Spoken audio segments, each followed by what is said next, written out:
Ride through the wild desert wind from the wide, wide heat. Common ground of my kin. Where Mustangs and Indians roamed wild and free, where outlaws would hide from the law when they flee. Well, what was it, a month or so ago, you was going to come and the airlines couldn't get you here. That's about right. So that was kind of hanging out there. And Ty and I got together in Texas about 6 weeks ago or something like that, and you talked about coming up here.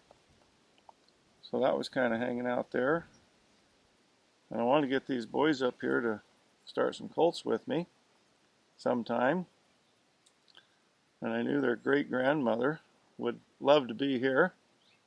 And I always like to get her out here whenever I can. And of course, Wade brought the kids, and it's fun for Wade and I to get together once in a while and work some colts. So I just tried to get all the stars to kind of line up and get everybody here at the same time. And I'm real thankful everybody could come, and I think it's a great opportunity. I got some recordings and photos, and don't know what we'll do with it, but Ty, you got some stuff you want to? Well, I just really enjoyed watching these boys.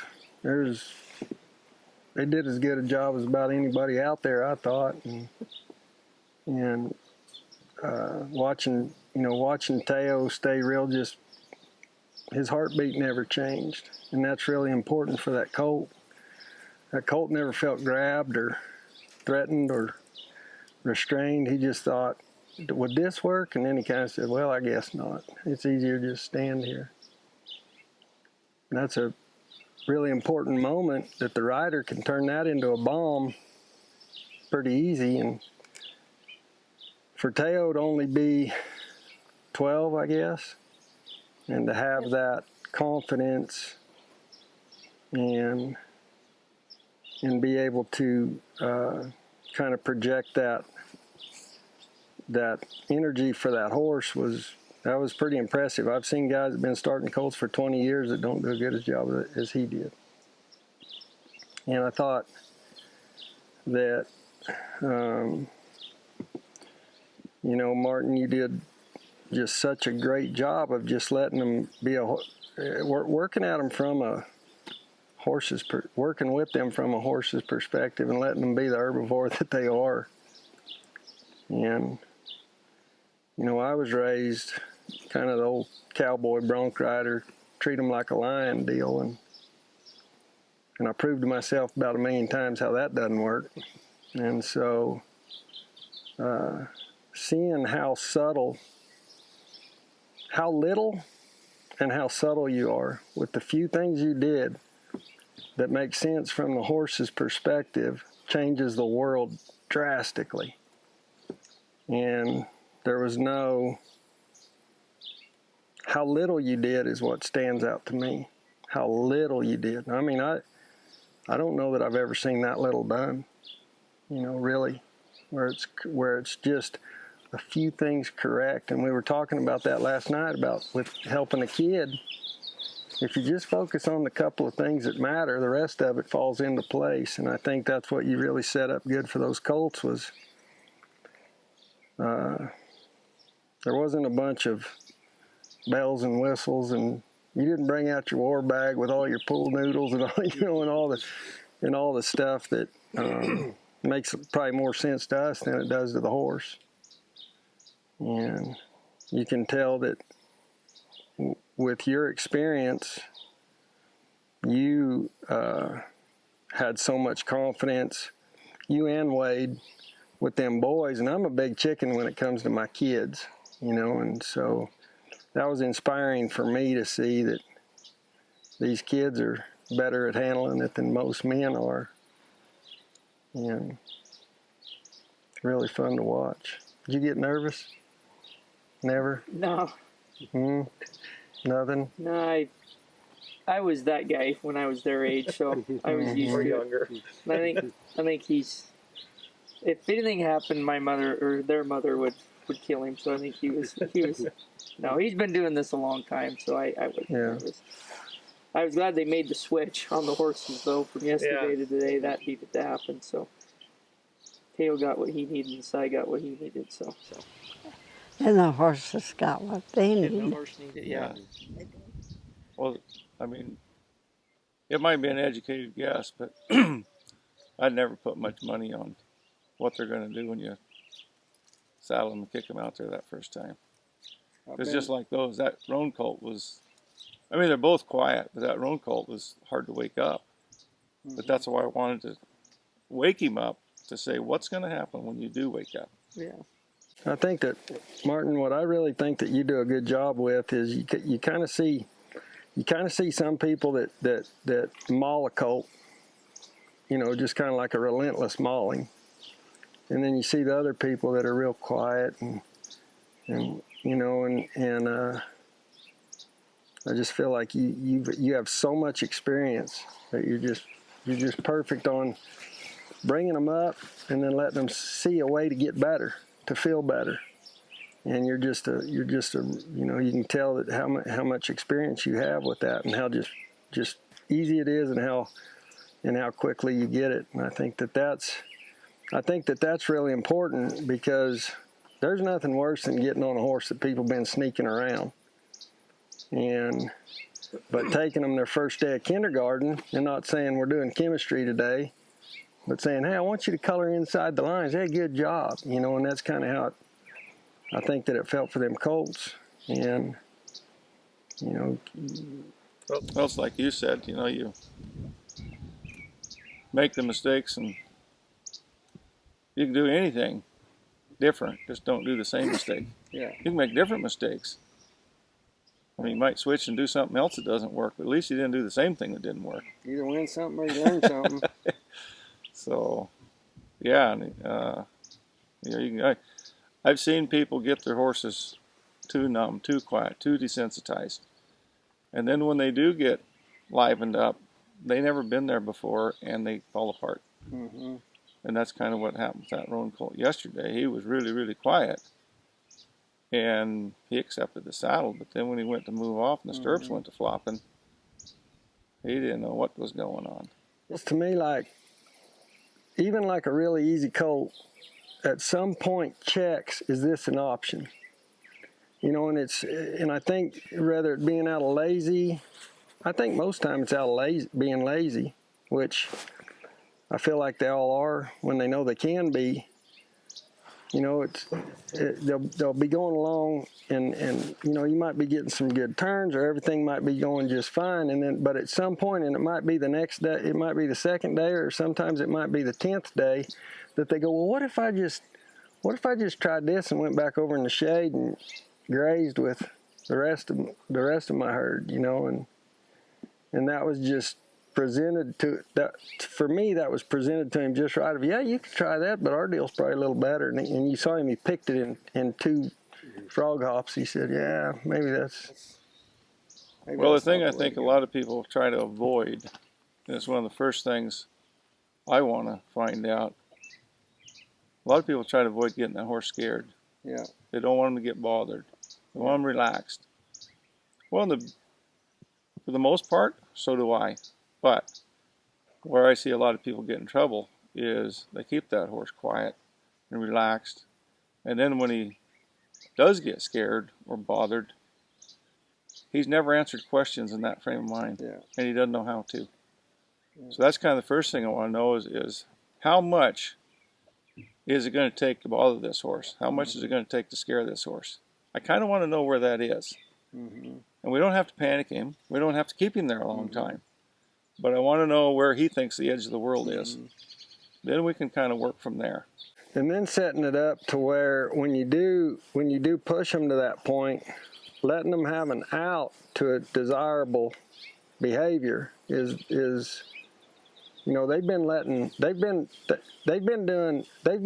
a horse get scared and buck since the beginning of time.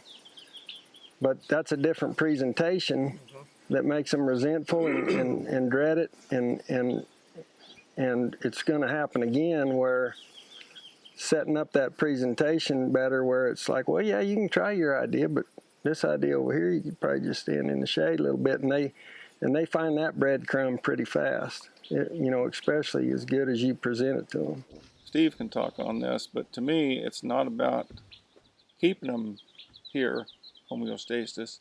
It's being able to bring them there from all these other areas. So when you get out in these other areas, they know the avenue back to that. But if they're here all the time, anything can happen. Meteorite falls out of the sky. You never know when that's going to happen. But if you expose them to different things, and you always help them come back, then they know all these routes from wherever they're at to come back. And even if it's a new place, their experience tells them when they get bothered by whatever, it could be you, it could be something else, it could be a bunch of horses stampeding by or anything. Yeah. The experience has taught them that there's a good place they can go. They just need to find the avenue. And it's linked to you, or Teo or Cy. Yeah. You want to? Yeah. So they're built. Every horse is different with a different nervous system. So they're built with a little window of what they'll tolerate within there. And if you don't ever stretch them outside there, then everything is outside that window of tolerance. Mm-hmm. And so everything can potentially be a spooky kind of thing. But if you take them up where they don't know that they can go, and the important part is get a positive expectation where they know they can come back down. I mean, if they don't know they can come back down, you can stack on top of that and send them way up sympathetically. But if they know they can get back down, it actually widens that window. You take them up a little higher, and it widens that window. And then pretty soon, like Martin says, they can face a new situation. One you've never put them in, and they know they can find their way back down. So that's why it's never the tarp or the gate or the fence or this or that. If it were, then you'd have to desensitize them to 20 million things. You know, well, they haven't been desensitized against a blue raincoat, right? But that's not it. It's actually the nervous system. And when you can get that going, I mean, what are you going to teach your horse? To trot, to lope, to do those things? They all know how to do it. It's just within that framework where they're confident. And curiosity also plays a big role in that. So if you can nurture that. But what I was most impressed with through this whole thing is just how the pieces all fit together. When Martin told me, I've been talking to Ty Murray, and this guy is smart. I mean, he asks questions. He's a sponge. And I found the same thing, is that, you know, Ty is just so open to looking at this through a different lens. And then we did the Colt starting where actually you can observe all this stuff applied. So it's not just like science in a book. And the cool part is Wade's kind of an in-between. He's using science and he's an expert at the applied piece. So the next generation, and he can articulate it. And I think that's another key point too, is that you can learn to do this with your horse. There's not like a special guru out there, a Jedi Knight is the only one that knows how to do all this. It's not a formula. It's an understanding. It's a reading. It's a knowledge base. And you know, we didn't make this up. It's evidence based. And so there's a lot of strength in that. And I think it's really cool that the two young cowboys here came and rode to just illustrate. You don't have to just yank them, jam them, spur them around. As gentle as they were, those horses were listening to them, and I think that was a really cool illustration. So I'm excited to watch you guys grow. Millie, what do you think of this fourth generation underneath you here? Well, it wasn't much different from a lot of other days at the Round Corral, because I've been there a lot. Mm-hmm. And in the first, with when Tom was trying to explain, he'd say, "See that? Or you feel that?" There weren't very many words because it was between his development and the horse. So he had very little vocabulary, practically none. But then once in a while, somebody in the crowd would, on the fence, would say something. And the next time around, there'd be a word or two, and the words grew. And so, of course, now everybody says field timing and balance and all the other words. But there wasn't any words, and there was a lot of feel that, do that. But there was a lot of times then when Ray took it on the road that there was an attitude of, how would you say it? Show me, dude. Just, we would get to the corral and they'd already gone out and found the nastiest horse. And just swear up and down he was two. His tail was dragging on the ground and his teeth were obviously not two.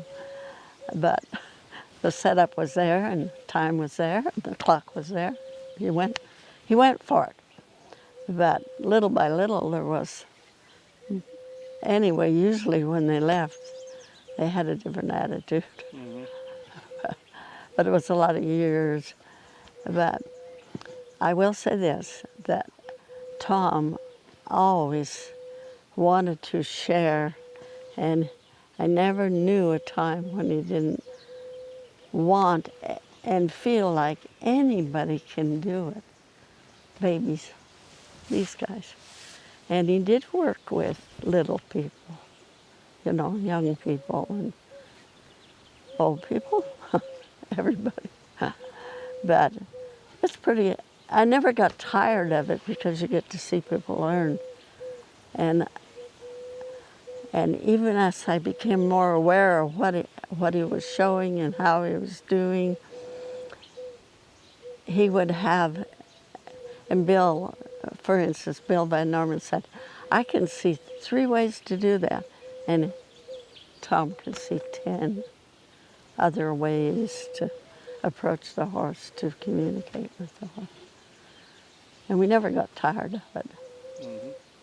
We might have got tired on the fence. Can't do the hot weather anymore, but never got tired. And it was exciting to watch these guys. Mm-hmm. What about you, Teo? I don't know. These are a lot better than ponies, definitely. A lot more giving and less stubborn, for sure. But, I don't know. It was good. I like it when they kind of have something in them, something to get out of them. It's kind of fun. So, kind of works both sides.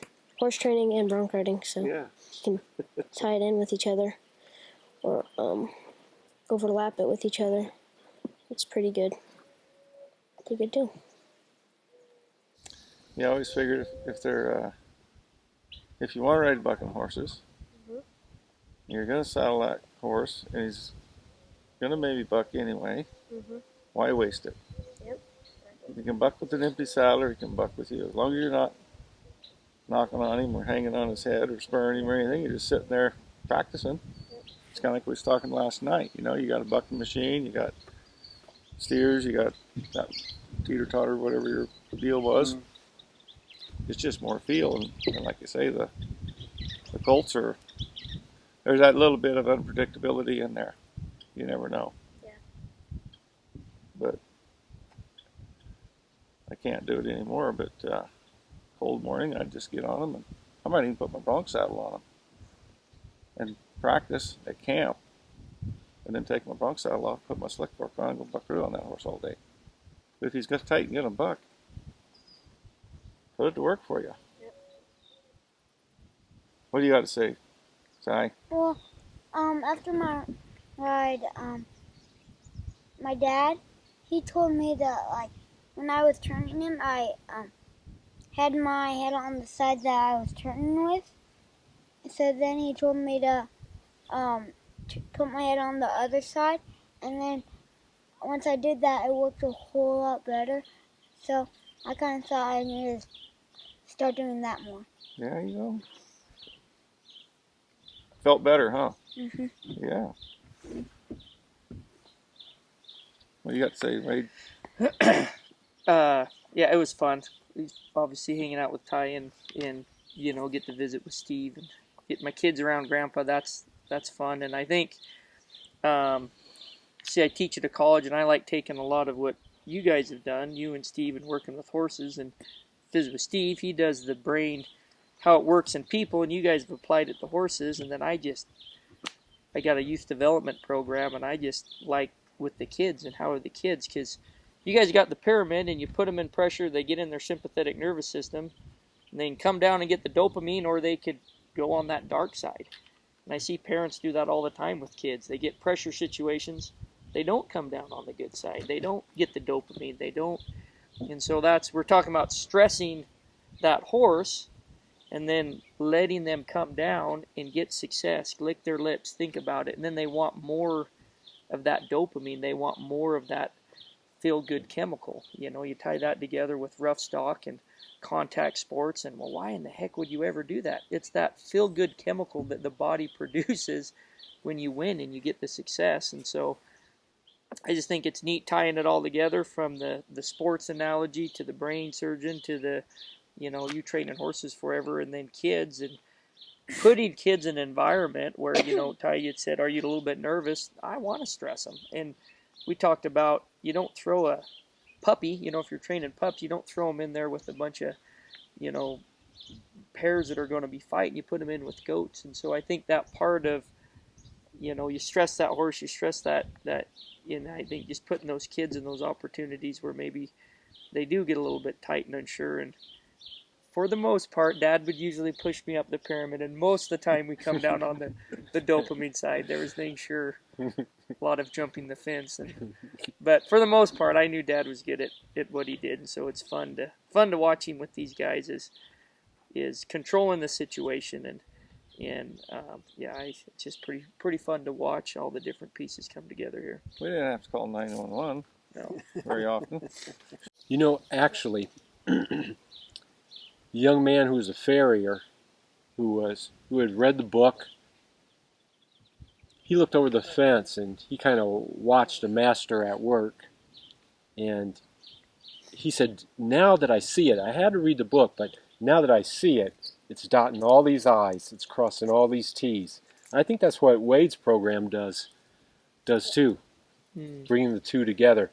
And I think the more eyes we can open, it's only going to benefit the horses and the riders. The thing that stands out to me is, and you kind of touched on this, or somebody I was talking to touched on this earlier, is to the horse. Everybody, I think so many people that are trying to learn to be a better horseman are going, okay, now what did he do? What do you do? What do you do? And they're trying to find somebody in a system that they can emulate. And I think what Martin's really good at is, it's not really about a system as much as it's about understanding a horse's nature. And then what's fun about that is you can do anything. Like putting them up against the fence for Cy to get on. You can do that with a flag, or you can do it with commotion, or you can even do it almost like with your voice and your energy of just, hey, and then like settle down, just like that flag does. And so, that's where I encourage people to not seek someone or a system, or you do this and then you do this and then you do this and then you do this, as much as just understanding a horse and their perspective and what makes them tick and what scares them, what helps them to be not scared, what helps them to find the behavior that you're looking for, of the coming down and pushing that up. There's not really there's a million ways you could do it if you understood the way the horse sees the world and quit treating them like a lion. And I think that you've just become you've just got so much experience that you've just cut out a lot of unnecessary stuff. Well, that's one thing working with Tom, and I'd see him maybe once or twice a year sometimes, and wasn't on a regular basis necessarily. It was at a few points in my life, but he'd be working with me, and we'd do a certain thing with a horse or some horses, like starting colts. Kind of have a system, I guess, with lack of a better term. And then the next time I see him, I've been practicing this, and I think I got a better handle on it, and I want to get my paper graded and see if I missed anything. And I'd show up, and we'd talk about it a little bit, and we'd do something completely different next time. Yeah. I'm going, but wait a minute. He's like, don't worry about that. Yeah. There's other ways. And so that's kind of what got me to being more of a scientist and experimenting with a lot of different ways. Yeah, that works, but what happens if you get one that doesn't work on? At the end of the day, we're going to get him rode. I'm not worried about that. Mm-hmm. But, you know, how many different roads are there to roam? Mm-hmm. I like to experiment a little bit and see how many different ways there is to roam, not just the same old route every time. It seems like everything, like if we're talking undesirable behaviors, whether it be bucking, rearing, flipping, running off, jumping out, you know, or whatever, it seems like even performance issues all come down to restraint. It feels like they're all kind of linked. When you see something like that, it always kind of ties back to restraint. Well, the common denominator, I think, with all fears is confinement. Yeah. That horse doesn't feel confined. You know, he starts to move off just quietly out in the pasture when he starts to get uncomfortable. But yeah, when you restrain him, when he feels confined, and he might feel confined out there in the field just being too close to you. Yeah. But if you can get the horse to where he is comfortable with that or knows how to deal with that, whichever way you want to point him, you know, where he gives to it to a desirable target, or you know, like putting the saddle on him, he's got to wear that. He's got to learn to accept that, just like his mane or tail. And you know, once you get working through that, well, you know, then hopefully you get more productive. Anyway, Ty, you're talking. Well, I was just saying, like, well, life's that way. A lot of times what it feels like you should do is the opposite of what's going to help you. And so that's kind of the irony of it is you'll watch people try to confine a colt in a million different ways, whether they're on the ground, on their back, or in a, you know, barn or a trailer or whatever, because they feel like they're keeping themselves safe, but in reality, they're lighting the fuse to the bomb, and they don't know it. And that's because, you know, in that situation, you're working from a place that makes sense to a human, but it doesn't make sense to the herbivore, that's the old docile herbivore herd animal, you know. And so, you know, that's that thing of, you know, a lot of the things that I was taught as a kid was, you know, I made horses do everything. Mm-hmm. And I'd do the monkey trick enough times, and they'd get pretty good at it, and people would try to buy my horses, and I'd think I was somewhere, but there wasn't any communication. There wasn't anything that made sense to the horse. He just had a crappy job that he had to go do 1,000 times. And so, if you could, to me, where horsemanship starts isn't about what you did or what anybody's doing. It starts with understanding the way the horse sees the world.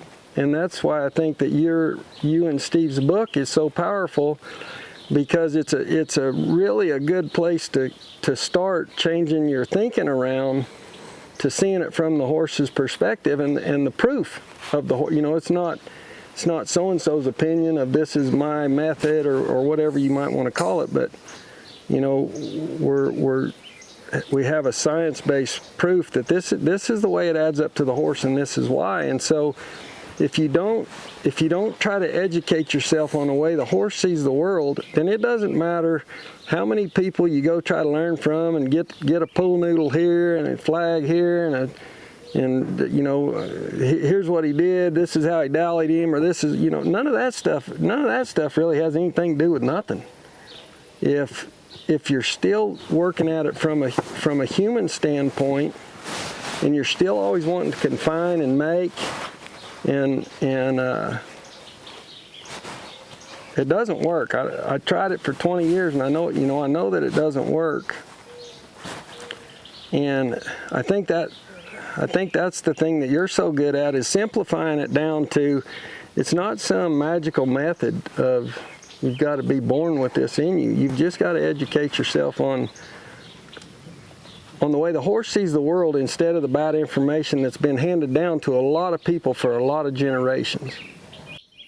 Well, that's probably one of the most powerful things I took away from Tom is he would say, if we can see it from their perspective, and this is true of a horse or a cow, if we can see it from their perspective, we understand why they do what they do, good or bad. So, and that's kind of been, you know, that's decades ago I got that from him, but that's kind of what I take away from it. If it worked or it didn't work, why did it work? What did they see in that presentation, that equation? What did they see that made them decide to do what they did, good or bad? Yeah, we get in trouble when we start to think that horse has a brain that works like our brain, so that the horse is trying to get one over on you, or and it is fear-based. Oftentimes we even fear of looking bad, because you're not going to look like a good trainer if your horse does something. So then you'll start to justify. If you call your horse names, you'll justify punishing them. But punishment, as you know, doesn't really have any role in education. You don't spank kids to teach them math, you know. But we don't stop long enough to think about that with horses. And when they try to show us that they're uncomfortable, oftentimes they get punished. When what we want to know is, how are you feeling? Right? So then I can set it up so that we can work this out. Well, I think one of the biggest motivators for the person, our decision making is, I think for the large part, based on ego and greed. We want better, we want bigger, we want more. We don't want to look bad. That's all ego and greed. I don't think horses even possess that. They don't care what they look like. And they don't care about if the refrigerator's full for tomorrow. They don't worry about tomorrow. They sure don't care what somebody else, another horse, thinks of them. You know, they like to be in the herd, yeah, but, you know, nobody shows up and says, "Oh, your hair looks nice today." That's you know, and that's what people really. I mean, you put on clean clothes. You want people to accept you. You want to, you know, impress people, and that doesn't even enter horses. So when we're trying to figure out, you know, how to motivate people or interact with people, none of that is any good at all with horses, because they're on a completely different plane. Take the ego and greed out, and then what do you got? It feels like so many things have been handed down. Even if good horsemanship was handed down 5 generations ago, it's almost like a Chinese telephone. You ever play that game where I whisper something to him, then he whispers it, and you go around, by the time it gets over here, it ain't even the same subject, you know? I feel like that's what happens a lot with horsemanship, and I think that's why it's so confusing to people, is because there's so many things that, yeah, that's almost what I'm doing, but not quite. You know what I mean? And there's a lot of nuances of, like, you know, like say flagging one's a perfect example. When I was a kid, we'd just snub them to a post and get a sack of cans and shake it all over them, and pretty soon they were like this, and we thought, look at there, he ain't scared of that no more. We did a heck of a job, you know, and it wasn't even that you accomplished nothing, you put yourself in the negative, because now he hates you more and trusts you less. And so it's such a small, subtle thing to use a flag correctly and be reading your horse the whole time that you're doing it, and pushing him up and then letting him come down at the appropriate time. There's a million things like that in horsemanship, and that's why it's so easy for it to go bad and get worse as it gets handed down. And you know, the things that got handed down to my grandpa and my dad and finally down to me, they had got so askew that they were a touch of the right information, but you were missing the important part. You know, and I think that people are always looking to the point of what do I do? And the thing that I've learned so much, and I keep learning more about every day, is how much more important it is when you quit doing what. And it doesn't even really, that's kind of what I was touching on earlier. It doesn't even really kind of matter what you do. It just matters if your timing's good on quitting doing it. Yeah. And man, I look at and I don't think that anybody ever comes out just being a great horseman from day one through their life. I've done so many things that I'm so embarrassed of that I can't even believe that I thought it would work.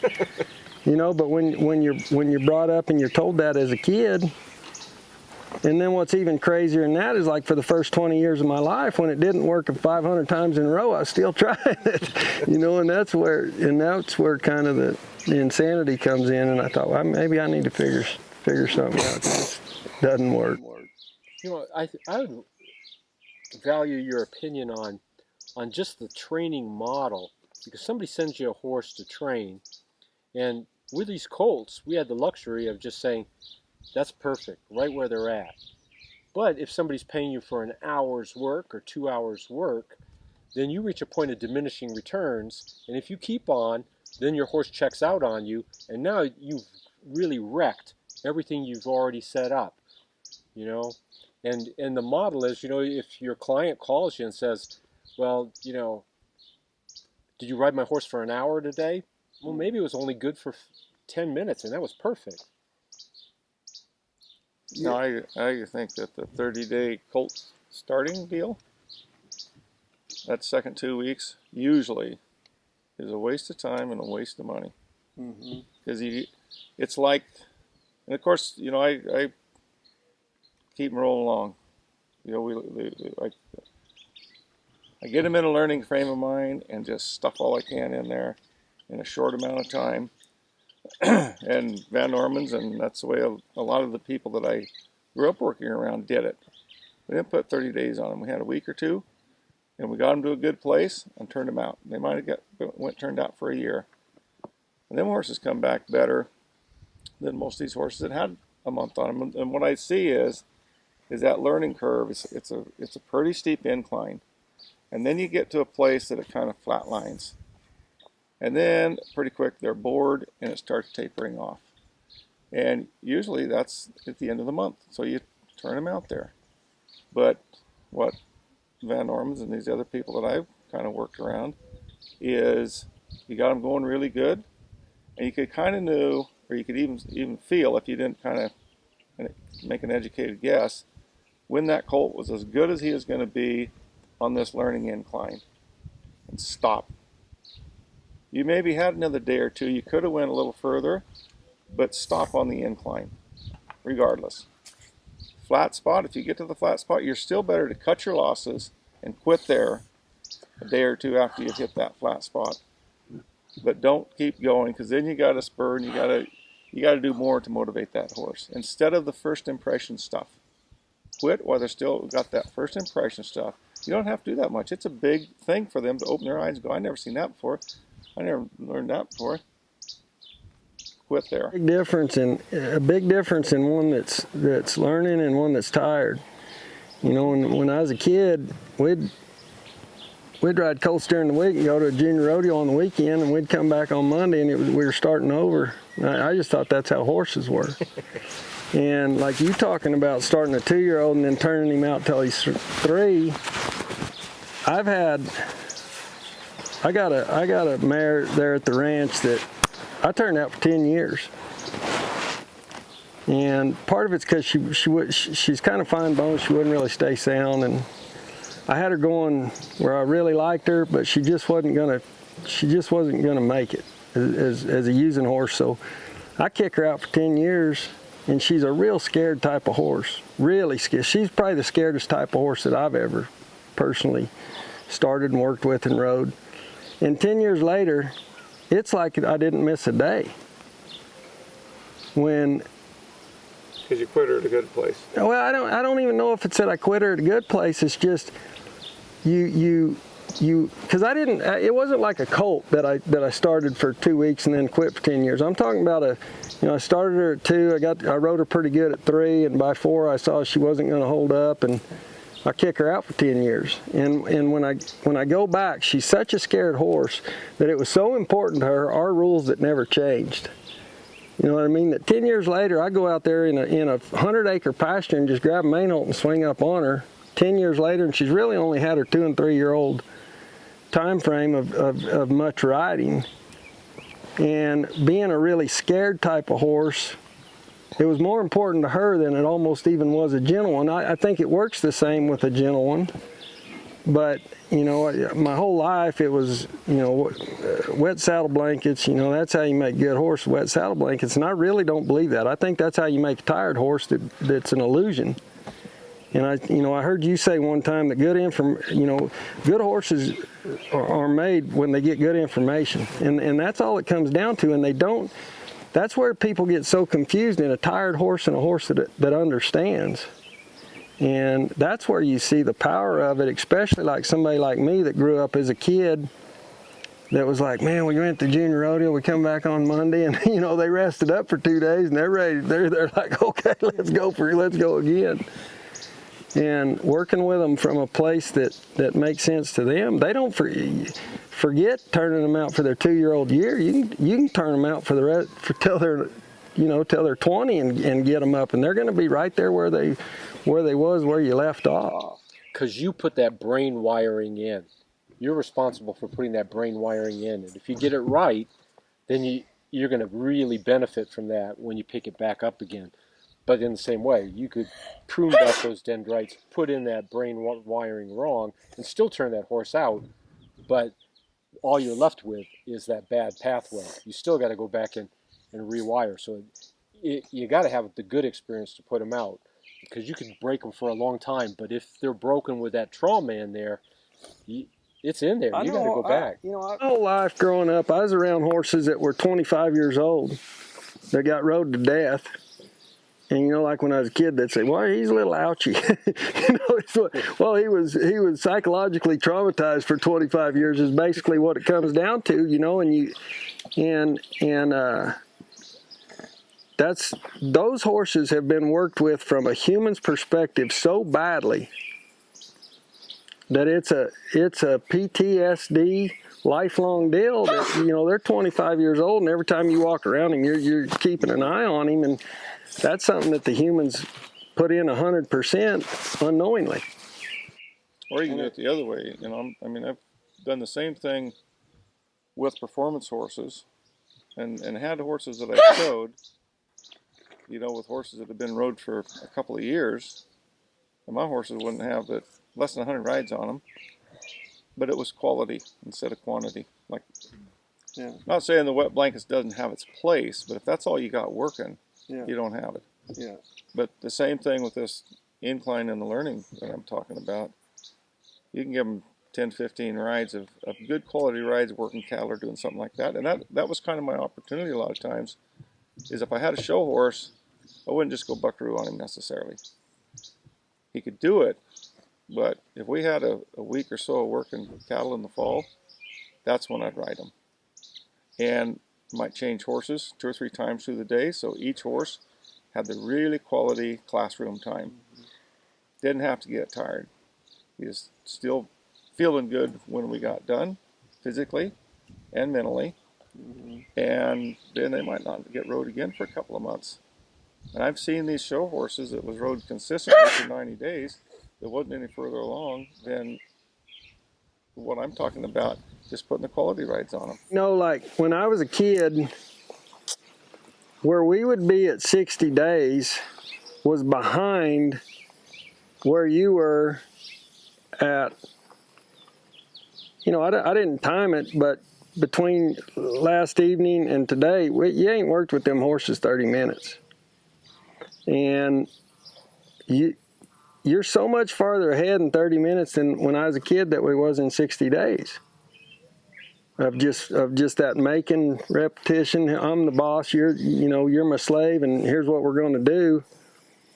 not even 60 days, really. Really you could say years. If you're talking 25-year-old horse. Yeah, that's what I'm saying. If you're talking about that one that's just been a slave, that's just been, here's what we're doing and here's how you're going to do it, and you're going to do it right now. And them little horses with that, with the knowledge that you guys have, it's gonna, even a horse that's not a, everybody's looking for that, that Michael Jordan with horses, and with working with these horses in this way, you can take any horse and they're going to be a pretty darn good horse. You know what I'm talking about? If you're talking about rather whatever it is that you want to ride, working from a place of communication instead of a place of here's the monkey trick that I'm going to drill into you. It's just night and day for the horse. That's a good point, because we get so focused on the genetics of the horse, and these horses are different than these horses. Yeah, and that's true to some extent. But in talking to Martin, he's told me before, I don't care if I'm working on a Mustang or a horse at the track or a $1 million horse or a dressage horse. They're all horses. They all have brains. You want to add to that? They don't read their paperwork. They don't know what their sale bill says. They don't know what their pedigree says. Doesn't matter what their mom or daddy won or what fraternity they're entered in. None of that means anything to them. They're totally unconscious of that. But the person pays a lot of attention to that.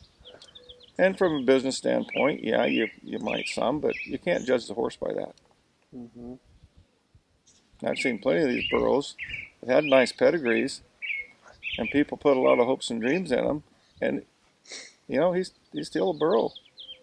And I've had some pretty generic bred ranch horses, white eye, that was awesome, and he didn't have a pedigree. Mm-hmm. But there's some really outstanding horses. Mm-hmm.